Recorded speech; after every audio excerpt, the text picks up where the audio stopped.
on. Is there a reason that all-cause mortality might not be positive in California when it is elsewhere? And that's the question that came up from this most recent analysis that is being done, and we don't know the answer to that piece yet. A key question is which study to use for analysis if you want to estimate risks. And EPA and the Global Burden of Disease have reviewed the evidence, and they have selected the Krusky HEI 2009 work on the American Cancer Society cohort as the basis for their work. And I think that the reasons it's the most recent fully peer-reviewed analysis of the most extended population. It's based on a study with extensive individual characteristics and community characteristics, and it had been subjected earlier to extensive reanalysis. Some other studies we talked about seem to have very high estimates.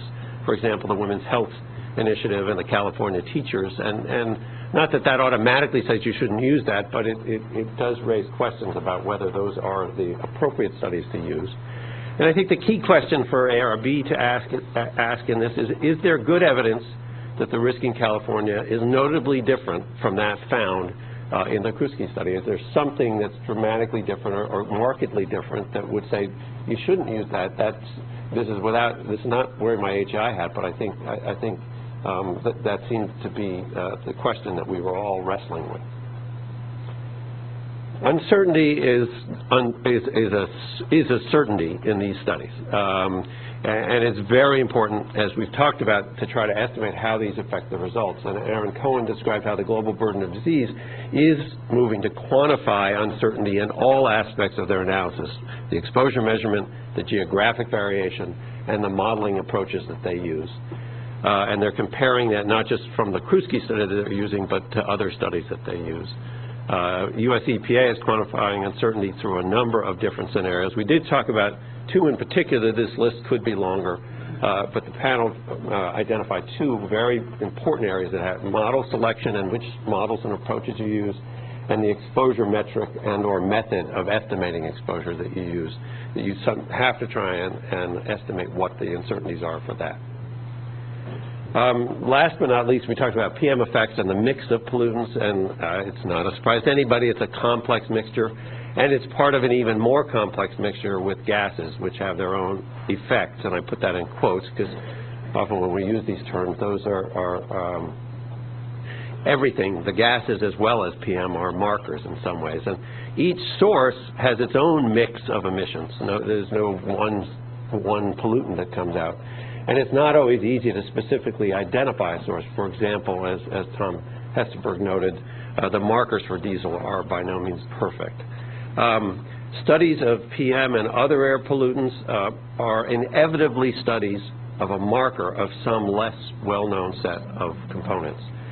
And we did hear from George Thurston that no single type of study, toxicology, and that could be animal or human, occupational epidemiology, is perfect to tease out the different effects. And what we really need for the future are systematic, multidisciplinary efforts, bringing together both toxicology and epidemiology to understand the toxicity of the PM components and the gases. And both we at HEI and I know EPRI and also EPA and ARB have been trying to fund studies that would get us to this better information.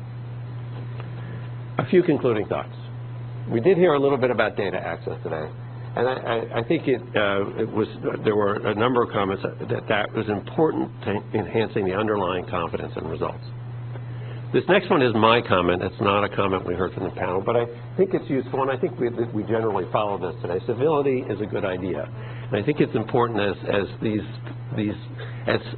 science meets policy in contentious arenas to remember that ARB officials and scientists and critics are all trying to advance knowledge in the public good and as a general guide.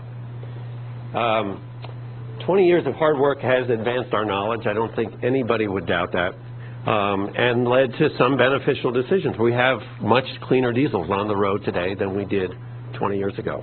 And a lot of good work on the part of industry and others led to that. Even as questions have continued, they are continuing. And last but not least, we should remember that good science is messy. Thanks.